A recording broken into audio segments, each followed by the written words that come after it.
2000년의 시간 1500공간 5000인간을 담은 하나님의 통 드라마 성경을 통으로 보기 파시 통통. 네, 오늘도 파시통통 함께하는 예언교회를 담임하시고 성경통독원 강사이신 문인범 목사님 모셨습니다. 목사님 안녕하세요. 네, 반갑습니다. 목사님 제가 유튜브 썸네일 같은 거 제가 다 만들잖아요. 네. 근데 이제 저도 헷갈려요. 팥인지 팥인지 중요한 게 아니니까. 네. 저희 족장사 목사님 함께하고 있죠. 그렇죠. 네. 그 족장사 지난 시간에 저희가 어디까지 했죠, 목사님? 저희가 한 주를 건너뛰었잖아요, 목사님. 그렇죠. 지난주에 어디까지? 이삭을 했죠. 이삭을 했어요. 네, 이삭으로 정리를 했죠. 가끔은 누가 아버지고 아들인지 이렇게 헷갈릴 때가 있는데 여하튼 아브람 아들이 이삭이고 괜찮습니다. 그러면 오늘은 야곱? 네, 야곱입니다. 자, 오늘은 이제 다음 주까지 두 번에 걸쳐서 야곱에 대해서 좀 살펴보려고 해요. 야곱 참 흥미로운 인물인데 오늘은 이제 첫 시간으로 야곱의 출생에서 있었던 하나님의 그 복중 계시와 그리고 이것에 대한 이삭 부부의 대처에 대해서 좀 살펴보면서 이야기를 나눠보려고 합니다. 지난번에 말씀드렸는데 이삭이라는 사람 제가 어떻게 평가를 했냐면 아버지 아브라함의 믿음과 순종의 삶을 그대로 이어받아서 그의 시대를 멋지게 열어갔던 정말 멋진 사람이었다라고 제가 평가를 했는데요. 한마디로 이 말은 아브라함에서 이삭으로 신앙이 잘 계승되었다라는 의미가 될 것 같아요. 이삭이라는 사람과 함께 오늘 이야기를 다시 시작을 해야 되는데 이삭은 나이 40에 결혼을 하거든요. 아버지와 그 엘리에셀이 중매로 리브가를 만나 이제 결혼을 하죠. 좀 늦은 나이에 한 편이겠죠, 이때. 늦었겠죠. 네, 늦은 정도 됩니다. 그렇군요. 네. 네. 깜짝 놀랐어요. 갑자기 질문을 해가지고. 네. 자, 근데 문제는 뭐냐면 40에 결혼을 했는데 이 결혼한 지 20년이 지나도록 애가 안 생기는 거예요. 결국 이 문제는 이제 이삭 부부의 이삭과 리브가 부부의 간절한 기도 제목이 되거든요. 20년이라는 시간 이제 내 문제가 아니면은 뭐 그냥 그렇겠다 생각할 수 있겠지만 20년이라는 시간은 굉장히 긴 시간이죠. 근데 20년이면 또 20년 동안 아이가 안 생기면 포기할 만도 한데 이삭 부부는 포기하지 않고 간절히 기도합니다. 근데 그도 그럴 것이 이삭 자신이 아버지의 25년을 기다린 끝에 기적으로 난 아들이었잖아요. 그런 존재였고 그래서 자신에게도 이제 자기 후손에게 신앙을 계승할 책임이 있다는 것을 이삭은 잘 알고 있었기 때문에 포기할 수 없었던 거예요. 아버지도 25년을 기다렸으니까 그쵸. 25년은 채워봐야겠다 했을 수도 있고 그렇군요. 이 언약의 가문을 자기도 이어야 된다라는 게 있었기 때문에 20년 동안 포기하지 않고 이 부분은 기도합니다. 아마 아브라함도 이 이삭 부부의 난임으로 인해서 고통 가운데 함께 기도했을 거예요. 왜냐하면 아브라함이 175세에 이제 하나님 품에 안기거든요. 그러면 100살의 아들을 낳았고 그러면 뭐죠? 아브라함의 나이가 140살 때 장가를 보낸단 말이죠. 어려워져요. 여하튼 네. 그렇죠. 네. 그러니까 한마디로 아브라함은 아들 부부가 20년 동안 기도하고 아이를 원하고 있는 그 시간을 함께 겪어내는 거예요. 아마 본인이 하나님 앞에서 아이를 기다렸을 때와 또 자기 아들 부부가 아이를 기다렸을 때 마음은 너무 달랐을 것 같아요. 예, 너무 힘들었을 것 같고 결국은 아브라함이 나이 160살에 쌍둥이 손주를 안게 되는 거죠. 하나님 곁에 가기 전에 이 손주 그것도 쌍둥이를 그렇죠. 보고 갔으니 얼마나 네네네. 예뻤을까요? 참 만나보면 물어보고 싶어요. 네. 천국 가서 어땠는지. 진짜 예뻤을 것 같아요. 그랬겠죠. 예. 근데 여기서 중요한 것은 이 이삭 부부는 약속의 자녀를 기다리는 20년 동안 하나님의 응답 외에 다른 대안을 찾지 않았다라는 거예요. 이건 아마도 자기 부모님, 그러니까 이삭의 부모님이 이제 아브라함 부부였잖아요. 이 자기 부모님이 과거에 하나님의 약속을 끝까지 기다리지 못하고 하갈을 통해서 이스마엘을 낳잖아요. 그걸로 인해서 그 가정에 어떤 아픔이 있었는지를 이삭이 경험했던 거죠. 그래서 이삭은 딴짓 안 합니다. 여러분 하나님께서는 제가 볼 때 사람에게 어떤 일을 맡기실 때 때로는 오랜 기다림의 인내 시간을 겪게 하시는 것 같아요. 그리고 하나님의 약속을 믿음으로 인내한 그 기다림의 시간을 통해 믿음은 더욱 깊어지는 것을 저는 종종 성경에서 봅니다. 결국 이 20년이라는 오랜 기다림 끝에 이삭의 나이가 60살이 되었을 때 에서와 야곱 쌍둥이를 얻게 되죠.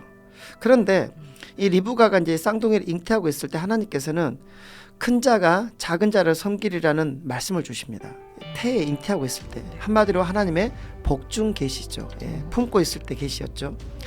그런데 한 가정에서 큰아들이 둘째를 섬긴다는 것은 이건 절대 간단한 문제가 아니거든요. 따라서 이삭 부부는 하나님의 뜻과 계획을 헤아려서 이 문제를 아주 성숙하게 처리했어야만 했던 겁니다. 그 대안이 없었다는 것에서 1안도 하나님, 2안도 하나님, 3안도 그렇죠. 하나님 이게 참 음. 멋있기도 하고 네네. 근데 이제 또 뭔가 숙제가 하나가 남아 있네요. 그렇죠. 네. 이 복준기 씨가 이게 이제 이 가정에 남겨준 숙제인데 오늘의 주제는 야곱인데 이제 야곱이 이제 등장을 야곱이 합니다. 등장할 겁니다. 네. 예. 자 보세요. 근데 저는 다시 이삭으로 가볼게요. 네. 다시 이삭. 네. 이삭 부부는 제가 생각할 때 성경에서 보여지는 가장 모범적인 부부예요. 왜냐하면 네. 평생을 다른 배우자 없이 둘만 서로 사랑하고 살았던 부부였습니다. 아멘. 저는 10년 멋졌어요. 차지만 목사님 몇 년 차세요? 저는 이제 19년 차입니다. 네, 이거 정말 대단한 거잖아요, 목사님. 그렇죠. 당연한 거고. 네. 당연한 거고. 근데 성경에서도 예를 들면 이삭의 아버지 아브라함만 하더라도 네. 처가 있었잖아요. 화갈도 있고. 예, 후처가 있었고. 네. 그런데 이삭만은 뭡니까? 얘 배우자 없이 둘만이 해로합니다. 야, 그런데 이 가정에 진짜 제가 생각할 때 한 가지 아쉬움이 있다면 바로 이들이 자녀를 편애했다라는 거예요. 아, 이거 너무한 것 같아요. 학교에서도 선생님이 차별, 안 편애하면 돼요. 애들 상처받는데 네네. 자기 엄마 아빠잖아요.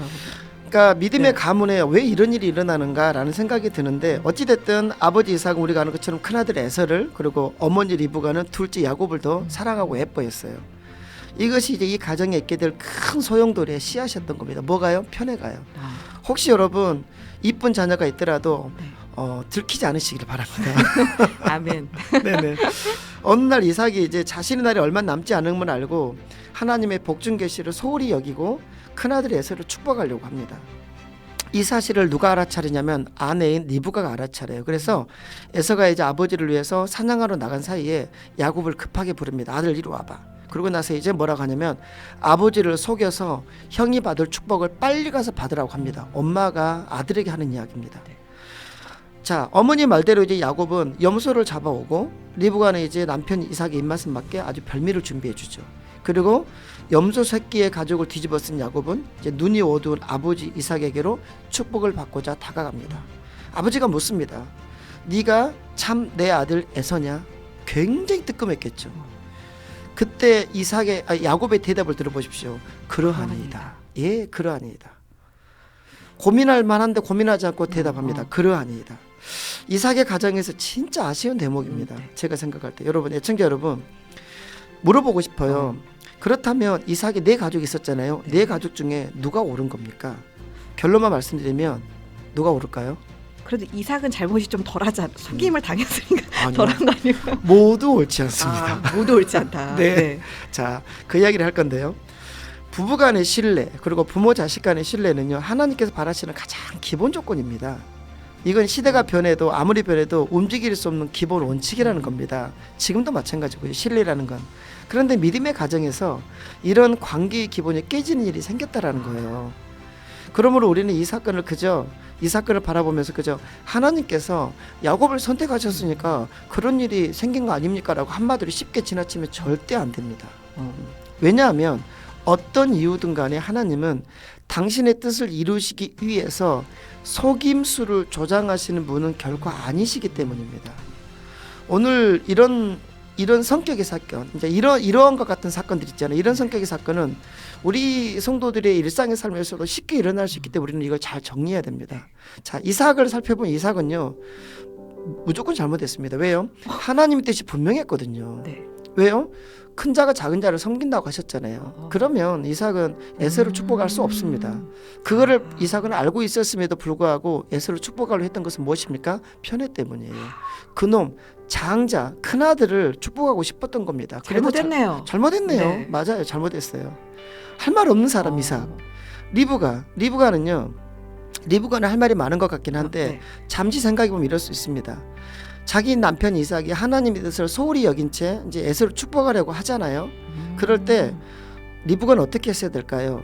남편에게 하나님의 말씀을 상기시켰어야 됩니다. 여보, 그러면 안 되지 않습니까? 우리 아이들 뱃속에 있을 때 하나님 이렇게 말씀하시지 않으셨습니까? 라고 이 절차를 치렀어야 됩니다. 근데 어떻게 해요? 이 옳은 절차를 생략한 채 아들 야곱으로 하여금 아버지를 속여서라도, 이 무서운 말입니다. 아버지를 속여서라도 축복을 받아라. 이렇게 조장했던 여인이 어머니 리브가입니다. 무조건 잘못했죠. 야곱은요? 그건 잘못했죠. 그렇죠. 네, 잘못했죠. 뭐 설명 없이 잘못했죠. 네. 야곱은 저 억울합니다 할 수 있을지 모르겠지만 야곱도 잘못했죠. 뭡니까?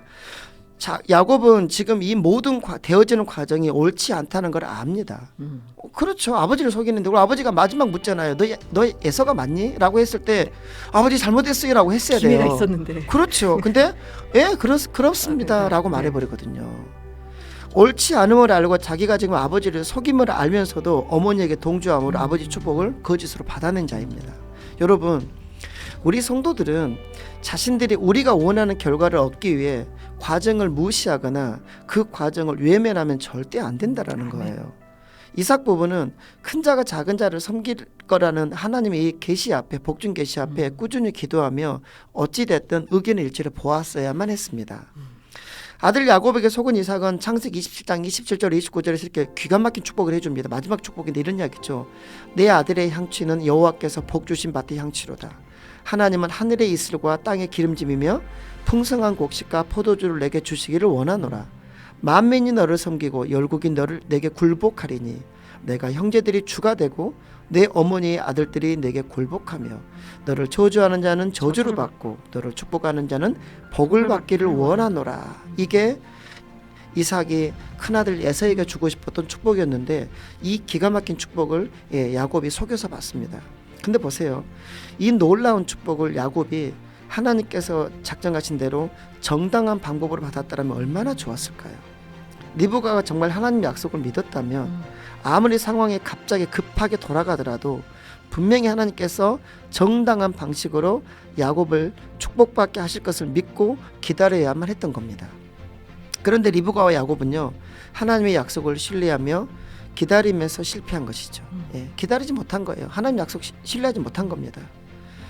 그리고 이것이 잘못인 것을 알면서도 욕심에 눈이 멀어 어머니의 각본내에 동참한 야곱에게는 이제 험악한 인생이 예고됩니다. 고생을 엄청 하죠. 죽도록 고생합니다. 진짜 너무나 고생하죠. 네. 이 모든 사실을 에서가 알죠. 이 일이 있기 전에는 이제 팥죽의 장자를 동생에게 빼앗겼고 이제 아버지 축복까지 가로챈 이 일을 이제 에서가 알게 되니까 에서가 마음에 어떤 마음을 품냐면 죽여버리겠다고 합니다. 우리 아버지 좀 있으면 돌아가실 것 같으니까 아버지 장례 치르면 너 죽이리라. 이 결심을 합니다. 이 일로 인해서 야곱은 결국 형 예세를 피해서 하란에 있는 외삼촌 라반의 집으로 도망쳐 했던 거죠. 어머니 품을 떠나 야곱의 훈련이 이제 본격적인 험난한 훈련이 시작됩니다. 이 부분 다음 주에 이어서 말씀을 나누도록 하겠습니다. 저는 그 모두 잘못했다. 이것이 오늘 좀 새롭게 다가오면서 이삭은 이걸 잘못했고 그러고 보니까 리브가도 잘못했네. 많은 사람들 리브가는 어쩔 수 없지 않느냐. 근데 리브가는 저는 당연히 잘못했는데 또 생각해 보니까 말씀대로 가려고 했다는 측면도 있구나라는 생각을. 그 부분을 성도들이 착각하는 거예요. 말씀대로 하려고 했던 거 아닙니까? 그러니까 그게 무슨 말이냐면 말씀대로 하기 위해서는 그럼 속여도 되는 것인가? 절대 안 돼. 이거는 신앙 윤리에 대한 이야기입니다. 다 잘못했다. 다 잘못했습니다. 라는 결론을 내리면서 목사님 오늘 오실 때 또 성도님 한 분이 같이 오셨어요. 방송국 구경하고 싶다고. 구경하러 오신 거였구나. 네. 저희 교회 집사님 오셨습니다. 집사님 안녕하세요. 안녕하십니까. 네, 자기소개 짧게 해주시죠. 네, 예언교회 다니고 있는 김용화 집사입니다. 네, 집사님은 목사님의 강의를 설교 말씀을 여러 번 들으셨겠지만 오늘 야곱의 이야기를 들으면서 어떠셨어요? 하나님 보시기에 합당한 삶을 살아야 되겠다 이걸 느꼈습니다. 네, 짧고 굵게 정리를 잘 해주셨습니다. 목사님 다음 주는 저희 어떤 내용이죠? 네, 다음 주는 이제 야곱의 파란만장한 삶에 대해서 좀 나눠보도록 하겠습니다. 네, 집사님은 이제 방송 후에 제가 방송국 견학을 시켜드리도록 하고요. 예, 감사합니다. 네. 네, 다음 주에 야곱 이야기로 또 목사님과 함께하겠습니다. 네, 여러분 성경 한 권이면 충분합니다. 오늘도 행복하고 평안한 하루 되시기를 기도하겠습니다. 네, 지금까지 예언교회를 담임하시고 성경 통독원 강사이신 문인범 목사님과 함께했습니다. 감사합니다. 네, 감사합니다. 함께 고백합시다. 믿어요 그 약속 비전과 꿈을 주셨네. 네, 파시통통 여러분의 청취 소감 기다리고 있습니다. 짧게 남겨주시면 몇 분 선정해서 좋은 선물 보내드리고 있고요. 또 문자 주신 모든 분들에게는 방송이 끝나면 다시 듣기 링크도 보내드릴게요. 문자는 단문 50원, 장문 100원에 샵 0153, 우물정 0153번으로 보내주시면 됩니다.